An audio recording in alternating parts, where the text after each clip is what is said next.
Ya, sebenarnya kita tidak kemudian menjustis catatan merah ya, tapi memang potensi itu ada di beberapa titik di daerah. Misalnya kalau kita step ke belakang dulu, ini kayak tadi Pak Ketua menyebutkan soal misalnya tahapan verifikasi administrasi dukungan calon perseorangan Pak Ketua.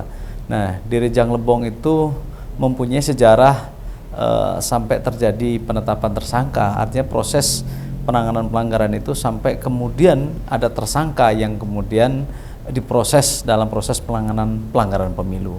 Nah, hari ini artinya ketika tahapan verifikasi administrasi ini kemudian nanti misalnya memenuhi syarat dan kemudian dilempar ke masyarakat untuk difaktualkan, maka potensi-potensi itu cukup mungkin akan terjadi di lapangan. Nah, itu yang pertama. Kemudian yang kedua, potensi yang kalau kita mapping ya, kita petakan di beberapa titik di Bengkulu, memang kita biasanya akan membuat, kalau dalam bahasa pencegahan itu, indeks kerawanan pemilu. Nah, jadi IKP itu kemudian nanti akan memotret bagaimana kaitannya dengan strategi maupun pendekatan-pendekatan dalam proses penanganan pelanggaran.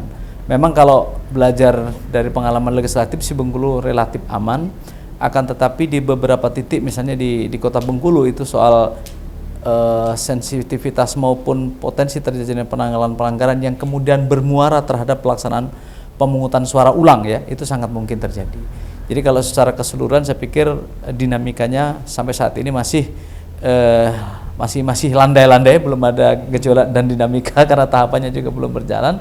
Akan tetapi bagian dari lembaga yang mempunyai tugas untuk menangani pelanggaran pemilu, maka mapping atau pemetaan yang kita lakukan itu kemudian menjadi acuan ke depan bagaimana kita mensiasati agar strategi penanganan pelanggaran juga menjadi minim.